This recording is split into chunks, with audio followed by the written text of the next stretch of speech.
کہیں زمانہ قدیم میں ایک خوبصورت وادی میں ایک شہر آباد تھا جسے لوگ امید کا شہر کہتے تھے۔ یہ شہر اپنی شاندار تہذیب، خوبصورت دریا اور ایک مضبوط پل کے لیے مشہور تھا جو شہر کے دونوں کناروں کو جوڑتا تھا۔ یہ پل نہ صرف ایک راستہ تھا بلکہ اتحاد، محبت اور تعاون کی علامت بھی تھا۔ پل کی وجہ سے شہر دو حصوں میں بٹا ہوا تھا۔ شمالی کنارے پر کسان، کاریگر اور ماہی گیر رہتے تھے، جبکہ جنوبی کنارے پر تاجر، معمار اور دانشور بستے تھے۔ دونوں کنارے ایک دوسرے پر انحصار کرتے تھے۔ کسان فصل اگاتے اور کاریگر چیزیں بناتے جو تاجروں کے ذریعے دنیا بھر میں پہنچائی جاتی تھی۔ یہ پل نہ ہوتا تو شمالی کنارے کے لوگوں کی محنت بیکار جاتی اور جنوبی کنارے کے تاجروں کے پاس کچھ بیچنے کو نہ ہوتا۔ پل کو ہمیشہ عزت کی نظر سے دیکھا جاتا تھا۔ بزرگ کہا کرتے تھے کہ یہ پل ہماری روح کی طرح ہے، اگر یہ ٹوٹ گیا تو ہم بھی بکھر جائیں گے۔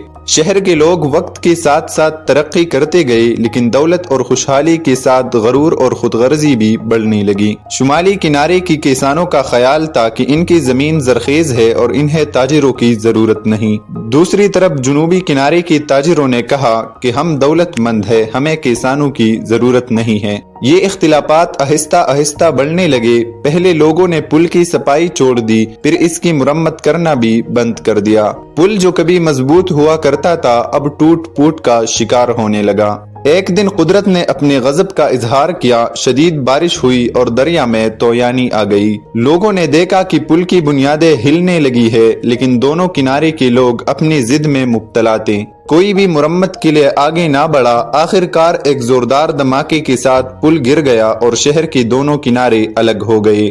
پل گرنے کے بعد شمالی کنارے کے کسانوں کے لیے اپنی پیداوار بیچنا ممکن نہ رہا۔ وہ غریب ہو گئے اور بھوک نے ان کے گھروں میں ڈیرے ڈال دیے۔ دوسری طرف جنوبی کنارے کے تاجروں کو اناج اور دیگر ضروری اشیاء کی قلت کا سامنا کرنا پڑا۔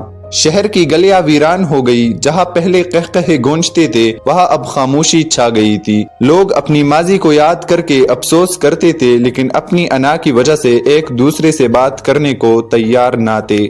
کئی سال گزر گئی۔ ایک دن ایک بوڑھا شخص جو کبھی اس پل کے معماروں میں شامل تھا اپنی لاٹھی کے سہارے شمالی کنارے پر آیا۔ وہ وہاں کے لوگوں سے بولا کہ کیا تم نہیں دیکھتے کہ تمہاری زمین زرخیز ہونے کے باوجود تم بھوکے ہو؟ کیا تمہیں یاد نہیں کہ یہ پل تمہارے لیے زندگی کی علامت تھا؟ پھر وہ جنوبی کنارے گیا اور تاجروں سے کہا کہ کیا تمہیں اپنی دولت پر غرور تھا؟ دیکھ لو آج تمہاری پاس دولت ہے لیکن زندگی کی ضروریات نہیں۔ اگر تم نے دوبارہ ایک ہونے کی کوشش نہ کی تو یہ شہر ہمیشہ کے لیے ختم ہو جائے گا۔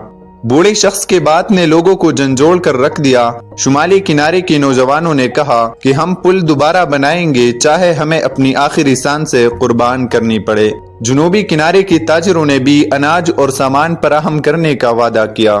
ماہر تعمیرات اور کاریگر جو پہلے ایک دوسرے کے دشمن بن چکے تھے دوبارہ ساتھ آئے۔ کسانوں نے اینٹیں اٹھائی، معماروں نے پل کے نقشے بنائے اور تاجروں نے ضروری وسائل فراہم کیے۔ پل کی تعمیر آسان نہ تھی، دریا کا بہاؤ تیز تھا اور ماضی کی رنجشیں لوگوں کی دلوں میں موجود تھی۔ کئی بار ایسا ہوا کہ لوگوں نے آپس میں جھگڑنا شروع کر دیا، لیکن بوڑھے شخص نے ہر بار انہیں یاد دلایا کہ یہ پل صرف پتھروں اور لکڑیوں سے نہیں بنے گا، یہ صرف اس وقت مکمل ہوگا جب تمہارے دل ایک دوسرے کے ساتھ جڑیں گے۔ مہینوں کی محنت کے بعد پل مکمل ہوا۔ یہ پہلے سے بھی زیادہ مضبوط اور خوبصورت تھا۔ پل کے افتتاح کے دن شمالی اور جنوبی کنارے کے لوگ اکٹھے ہوئے۔ کسی نے کسانوں کی تعریف کی تو کسی نے معماروں کی۔ اس دن لوگوں نے وعدہ کیا کہ وہ کبھی اپنی انا اور خود غرضی کو اپنی اتحاد کے بیچ میں نہیں آنے دیں گے۔ پل کی دوبارہ بننے کے بعد شہر دوبارہ زندہ ہو گیا، تجارت پھر سے چمک اٹھی اور لوگ پہلے سے بھی زیادہ قریب ہو گئے۔ یہ پل صرف ایک راستہ نہیں رہا بلکہ محبت، اتحاد اور قربانی کی علامت بن گیا۔